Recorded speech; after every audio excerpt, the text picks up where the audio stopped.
Hola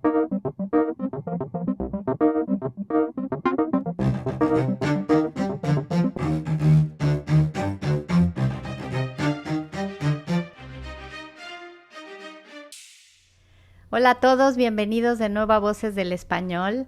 El día de hoy voy a intentar responder a una serie de preguntas que suelo recibir aquí en UNAM Chicago acerca de si una palabra es más correcta que otra, o si existe o no existe, o si está bien dicho o no está bien dicho, que con frecuencia recibo este tipo de consultas.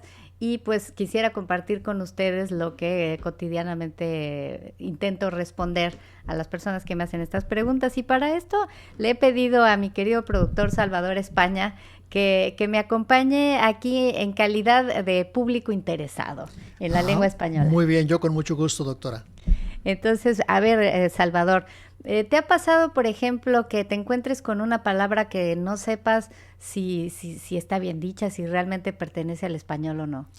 Bueno, lo que pasa que en mi caso es un poco más ya diferente porque ya tantos años viviendo aquí en Estados Unidos hemos adoptado palabras o compuesto palabras con inglés y español. A veces ya no sabemos si es realmente español o es una Spanglish, como luego decimos, ¿no? Por ejemplo, ¿tú utilizas la palabra choquear? No la utilizo, pero sí la he escuchado. Ok, ¿y qué quiere decir cuando algo te choquea? ¿Será que algo, bueno, te choca, algo que no te gusta, algo que te confronta de alguna forma? Ok, bueno, ese tipo de cosas, ¿no? A veces me preguntan y creo que, bueno, en México utilizamos chocarle algo a alguien, decimos, ay, esta persona me choca, quiere decir que no te cae muy bien o que no te es muy simpática, ¿no?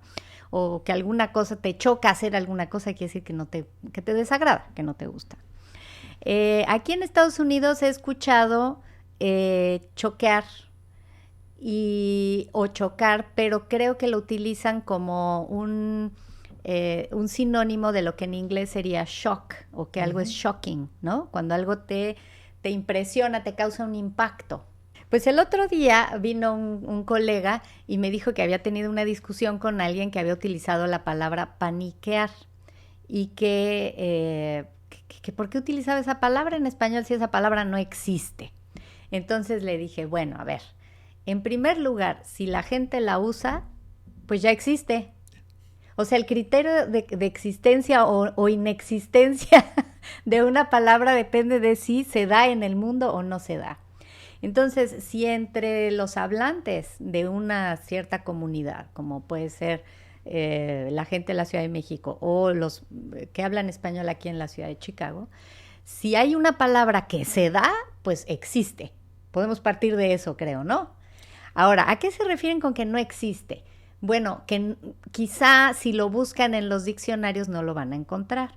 Entonces, ¿qué hago yo cuando la primera vez que me confrontan con una palabra que a lo mejor yo no he escuchado, pero que alguien me está diciendo que existe, porque alguien la dijo? Entonces, pues busco el diccionario en mi teléfono rápidamente, diccionario de la Real Academia Española, y pongo la palabra paniquear o panicar, como yo crea que se escribe de varias maneras, a ver qué resultados me arroja este diccionario. Y pues no, en efecto, dice no, su consulta no arrojó ningún resultado. Quiere decir que esa palabra efectivamente no existe en el diccionario de la Real Academia Española. Pero sí existe ya dentro del vocabulario que utilizan cierto grupo de personas, ¿no? Exactamente, pero lo que pasa es que la Academia Española tarda muchos años en identificar un nuevo vocablo. Ahorita vamos a hablar de eso. Pero a lo que voy es, si ustedes esta palabra que no aparece, si está o no está en el diccionario de la Real Academia, pues es irrelevante. Eso no quiere decir que la palabra no exista, no existe en el diccionario todavía.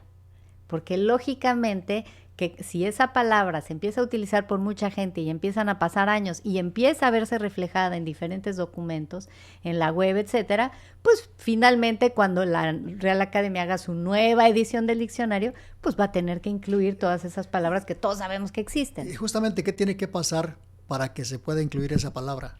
Bueno, para allá vamos. Entonces, como les decía, si ustedes no encuentran la palabra en el diccionario de la Real Academia, pueden ir a Google y poner la palabra. Entonces fue lo que yo hice, ¿no? Entonces puse en Google la palabra paniquear. Y entonces me aparecen no solo esa, me aparecen varias. Yo no había escuchado paniquear. En la Ciudad de México he escuchado apanicar o apanicarse. O sea, cuando te entras en pánico por algo, entonces decimos, ay, se apanicó. Pero a lo mejor aquí, en Chicago, utilizan paniquear. Y entonces puse en Google esto y me apareció paniquear, panicar, apanicar y apanicarse. O sea, todas están allí, todas existen en el habla de la gente que la usa. O sea, en la vida cotidiana tú la escuchas, en las calles, ¿verdad? Y lógicamente en Google, donde hay muchísimos documentos de gente que interactúa, que no se pone a pensar si está o no está en el diccionario, sino simplemente la usa, pues allí tenemos evidencia escrita de que la palabra existe, ¿verdad? Ahora, ¿qué tiene que ocurrir para que estas palabras sean incluidas en los diccionarios? Bueno, por ejemplo, en esta búsqueda que hice de Google me apareció, sí, apanicar quiere decir esto, y la referencia era el diccionario de americanismos, también de la Real Academia Española. Entonces, y de las reales academias de diferentes países hispanohablantes que están asociadas a ella. Entonces, en estos diccionarios recogen voces que se encuentran en América Latina, el continente americano, que a lo mejor en el continente europeo no están tan identificadas. Y entonces las identifican como que vienen de aquí, se gestaron aquí, son de americanismos, y hay un diccionario para eso. Ahora, volviendo a tu pregunta, bueno, tuvimos aquí la presentación del Diccionario del Español de México, del Colmex, sí. Y allí nos explicaban más o menos cómo es que hacen estas investigaciones previas a una nueva edición de un diccionario. Entonces, ¿qué se tiene que hacer? Bueno, se hace un corte. Cuando estamos hablando de un diccionario de uso, como el diccionario del Español de México. Sí. Porque el problema con el diccionario es como el de la Real Academia, es que no solamente incorporan nuevas voces que van encontrando, sino que vienen arrastrando palabras que vienen de hace siglos que ya nadie usa. Entonces, digamos que hacen una labor de ir incorporando, pero no hacen una labor de ir sacando palabras que ya francamente no se encuentran más que en libros escritos en otra época. Si en nuestro vocabulario, si nuestra forma de hablar diario no utilizamos esas palabras, sino las más comunes, ¿estamos hablando bien español o no? Bueno, para allá voy, porque el criterio de bien y mal, correcto, incorrecto, eso es justamente a lo que quiero llegar aquí, ¿no? Entonces, ¿cómo se puede decidir qué se va a meter a un diccionario como el Diccionario del Español de México? Pues ya nos explicaba Francisco Segovia cuando vino a hablar sobre el diccionario, que hacen un corte. Entonces dicen, por poner un ejemplo, en el año 2000, vamos a pensar, todas las personas, o sea, todos los documentos que encontremos, periodísticos, grabaciones, todo lo que podamos encontrar del año 2000, vamos a hacer una gran recopilación de documentos, vamos a ver qué palabras aparecen ahí, con qué frecuencia, etcétera, ¿no? Y entonces ya hacen un diccionario basado en el uso real de las palabras. Entonces, si alguien dijo apanicarse, pues allí va a aparecer. Y si alguien dijo paniquear, pues allí va a aparecer. Si nadie lo dijo en el año 2000 en esos documentos que se recopilaron, pues no va a aparecer en el diccionario, ¿no? Y pues, pero eso no quiere decir que la palabra no exista. Ese es el punto al que quiero llegar. Entonces, tenemos que recordar que el lenguaje tiene una base biológica evolutiva. ¿Qué quiere decir esto? El lenguaje lo utilizamos los seres humanos para comunicarnos, y así como nosotros vamos evolucionando, el lenguaje evoluciona con nosotros de acuerdo con nuestra realidad. Los diccionarios y todas estas investigaciones no pueden avanzar a esa velocidad. Por eso a veces un vocablo se puede tardar 50 años en resultar incorporado a un diccionario. Ahora, ¿qué es lo que está bien y qué es lo que está mal? Justamente era mi pregunta. El hecho de que no exista en la diccionario de la Real Academia, pero que sí exista en un diccionario de uso una palabra, y si la utilizamos, si la escribimos como está, ¿estamos bien o estamos mal? Lo que tenemos que comprender es que el lenguaje no es una cuestión de estar bien o estar mal, es una realidad. Y por eso me voy a la base biológica. Yo no puedo decir que una planta está mal porque sus hojas son diferentes de las de otra planta. Una misma planta puede tener distintas variedades, ¿no? Entonces, a lo mejor aquí en Chicago una planta tiene ciertas características y en México, pues es la misma planta, pero es un poquito diferente, las hojas son un poquito distintas o crece diferente, etcétera, dependiendo de la tierra, etcétera, ¿no? Entonces, esta cuestión evolutiva no está sujeta a lo que está bien y lo que está mal, es lo que hay en ese lugar y es lo que sirve para comunicarse en ese lugar. Tú lo sabes, tú te dedicas a las comunicaciones en medios masivos, ¿no? La radio, la televisión. ¿Qué lenguaje vas a utilizar? El que la gente va a comprender. Porque tu función primaria es llegar a tu gente y darle una información. Tu función no es elegir las palabras que algún grupo de investigadores que viven en otro país, en España, por ejemplo, y que están en otra realidad, decidan qué es lo que está bien.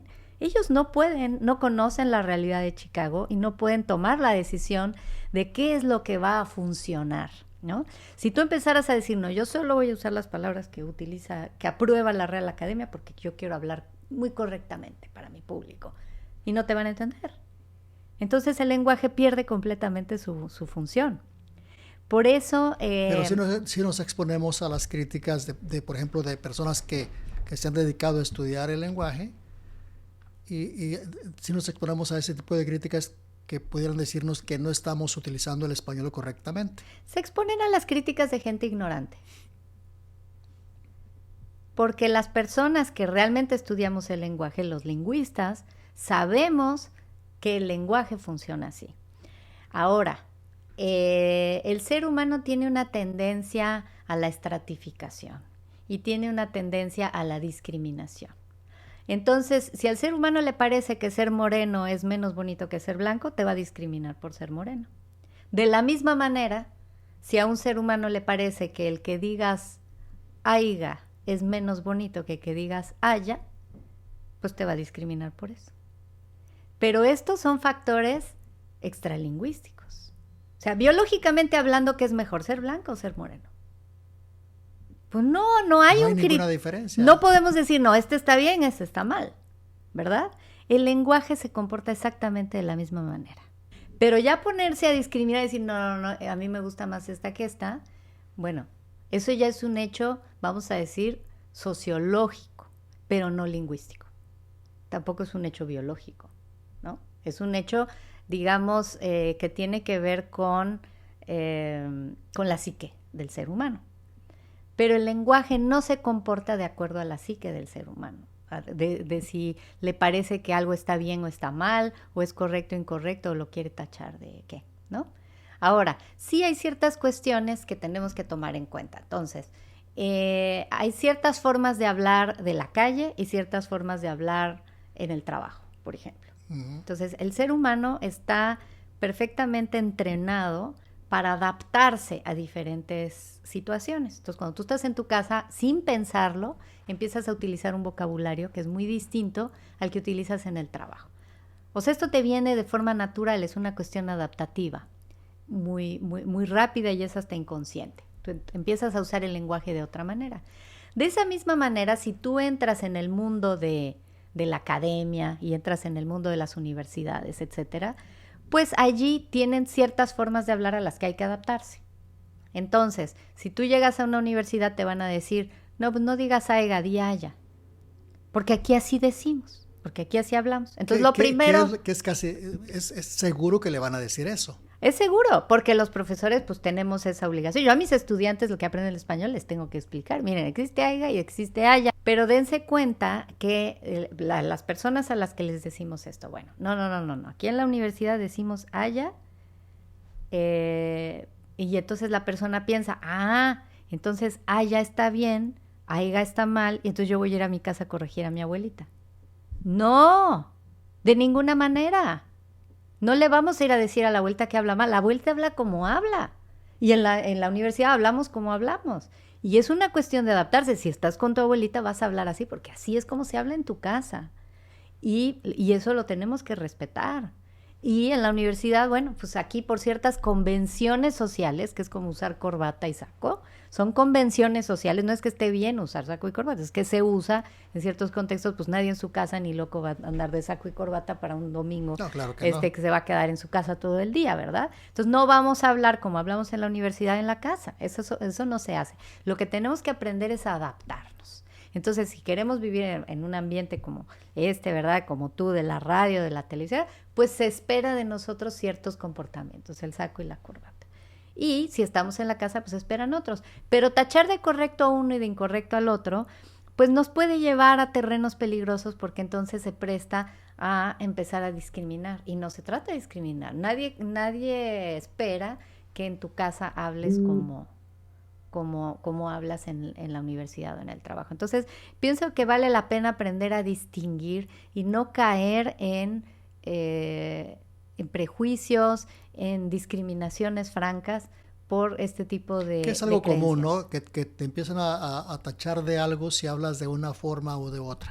Exactamente, igual que te van a tachar de fachoso si llegas al trabajo y mal vestido o en pijama. Sí, pero de pronto se siente medio feo que le diga que lo tachen de ignorante o de inculto si no habla de una forma como se supone que tu interlocutor quiera que hables. Pues eso es lo que es muy triste, porque la cultura no tiene nada que ver. Claro, si una persona ha leído muchos libros, pues va a haber tenido mucha más exposición a un cierto tipo de lenguaje que se considera culto, ¿verdad? Pero eso no quiere decir que si esa persona no habla como se habla en los libros, pues ¿quién habla como se habla en los libros? Nadie, ¿no? Dice también, a mí me da mucha risa cuando enseñamos español con frases que nadie usa, frases muy rígidas, y que los que lo escuchan le dicen, oye, ¿por qué hablas como libro? Así, nadie quiere que hablemos como libro, ¿no? O sea que Entonces, la crítica es de los dos lados. claro, la crítica es de los dos lados porque realmente lo verdaderamente importante de la lengua es que sepamos adaptarnos según el lugar en el que estemos, a hablar de la forma como se habla allí. Si estamos en la casa, hablamos. Si estamos con los amigos en un plano informal, no nos vamos a poner a hablar como grandes cultos. Y si estamos en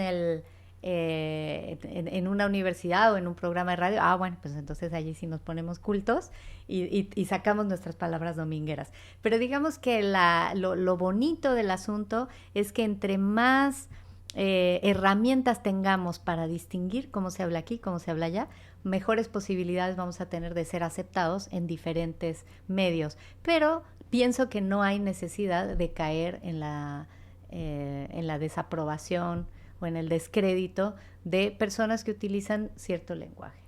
Y el tema con el color de la piel y con el lenguaje es que son cosas muy visibles. Entonces, como son cosas muy evidentes en todos los seres humanos, pues se utilizan para discriminar, ¿no? Y decir, este se ve así, este se ve así, y entonces yo lo separo. La cultura no se ve tan fácilmente, entonces no podemos separar tanto a la gente, ¿no? O el talento. El talento no se ve. Entonces tiene que ser, pues ya con el trabajo de alguien y todo se conoce su talento. Pero hay cosas que a simple vista, como es el color de la piel y el acento, por ejemplo. Cuando tú abres la boca y dices unas cuantas palabras, inmediatamente el acento ya le dice a las personas si eres de aquí, si no eres de aquí, si hablas bien el inglés o el español o no, o qué nivel de... Entonces es tanta la información que está tan a la mano que pues es muy fácil utilizarla, como decimos, para discriminar o para sentirnos más o menos que el otro, pero pues de ninguna manera. Y mira, la comunicación es un fenómeno mucho más complejo de lo que parece. Durante mucho tiempo se pensó que era una cuestión de código, de codificación. Entonces, muy fácil, dijeron, la lengua funciona así. Hay un código, que en nuestro caso es el alfabeto, que corresponde a ciertos sonidos, cada letra, juntamos unas cuantas letras y un conjunto de letras y sonidos conforman una palabra. Y esa palabra tiene un referente en el mundo. Vamos a poner la palabra casa. Uh-huh. Entonces, yo ya sé que es casa. Y entonces cuando yo digo esa secuencia de sonidos casa, Salvador la escucha, su cerebro rápidamente decodifica el sonido CA, y lo convierte en una palabra en su cerebro y se refiere a casa. Sí, Entonces, y si formamos la imagen, ¿no? De la imagen de la casa. Una y imagen de una la casita, asociamos. pero ¿hay una sola imagen de casa? ¿Qué casa te imaginas tú cuando yo digo casa? No lo sé. Tú te imaginarás una cosa y yo me imaginaré otra. Posiblemente. Pero a lo mejor tienes algo más o menos parecido a lo que yo tengo. Pero sí sabes que no es lo mismo casa que edificio, ¿no? Claro. Bueno, vamos a suponer que yo te digo, oye, te invito a mi casa. Y resulta que yo vivo en un edificio. Me vas a decir, oye, me mentiste. Me dijiste, te invito a mi casa y me invitaste a un edificio. Eso no es una casa. ¿Tú dirías eso? No necesariamente yo entendería que es un edificio o es una casa en específico, simplemente el lugar donde usted vive. Ahí está. Entonces ya adaptaste la Sí. palabra casa a un concepto mucho más general, que ya no es la casa que se diferencia del edificio, sino casa como lugar donde una persona vive. Y Sí, entonces exacto. eso ya abarca casa, edificio de departamentos o lo que sea, donde yo a lo mejor en una casa de campaña, qué sé yo. Entonces, nos hemos dado cuenta después de décadas de investigación en lingüística que una gran parte de lo que decimos no está en las palabras que usamos, sino que es una constante adaptación de significados, como esto que acabas tú de hacer, ¿no? Y que donde ya casa no es casa, ya casa es algo más, ¿no? Y también a la UNAM le llamamos la máxima casa de estudios. ¿Es una casa la UNAM? Cuando el mexicano dice mi casa es tu casa, o sea, realmente a qué nos estamos refiriendo. Y todos lo sabemos, tú sabes muy bien a qué nos referimos. Nadie te va a decir, oye, está mal usado eso de la máxima casa de estudios, porque la UNAM es una universidad, no una casa. Y la casa es donde alguien vive y nadie vive en la universidad. Entonces, ese concepto con el que empezamos de casa, ahora ya se llevó a otro ámbito. Pero la gente, las personas nos entendemos y nos parece lindo, ¿no? Ay, la casa de todos los mexicanos, la UNAM, la máxima casa de estudios, una casa donde se estudia. Pero bueno, pues no es una casa. Ok, entonces, cada palabra, por más sencilla que parezca, como esta palabra casa, que es, claro, todo el mundo entiende la palabra casa, en el fondo la comunicación es muchísimo más compleja que eso. La palabra banco. Decimos, bueno, banco donde me siento o banco del dinero. En algunos lugares se diferencia con banco y banca. Uh-huh. Entonces, la banca es donde me siento y el banco es donde voy y saco dinero. En España es al revés. En España la banca es la banca de dinero. Donde pones tu dinero. Y el banco es el banco en el que te sientas. Pero la verdad es que banco se puede entender. Pero volvemos a lo mismo, es como se usa en cada parte, ¿no? Es cómo se usa y cómo se va adaptando el significado. Entonces los seres humanos tenemos esta capacidad biológica de adaptar el significado. Igualmente si te digo, híjole, tengo que ir a sacar dinero al banco, a lo mejor no voy a ir propiamente al banco, a lo mejor voy a ir al cajero automático. Pero ya el concepto banco es simplemente de donde yo puedo sacar el dinero. Entonces, date cuenta cómo el lenguaje se va adaptando a las necesidades y a los conocimientos del mundo de las personas, y realmente no está en el código, no está en la palabra casa todo lo que yo te quiero decir, sino en el conocimiento compartido que tenemos del mundo y de los significados que puede tener la palabra casa. Entonces decir que una palabra está bien, no, se debe decir banca, no banco. No, se debe decir banco, no banca. ¿Cuál es el que está bien? ¿Cuál es el que está mal? A ver, no nos peleemos. Tenemos que entender que en una comunidad se usa de un modo y así es como nos entendemos. Bueno, pues eso era lo que quería compartir hoy, porque me preguntan mucho esto de qué es lo correcto y pues espero haber al menos abierto una pequeña ventana hacia cómo podemos entender la lengua como fenómeno lingüístico, biológico, científico, y ya la parte social y cultural se puede ver y manipular de muchas maneras. Gracias. Hasta pronto, los espero en el próximo programa de Voces del Español. Si tienen dudas o preguntas como las que comentamos el día de hoy, pues son todas bienvenidas y con mucho gusto las abordamos en el siguiente programa. Hasta la próxima.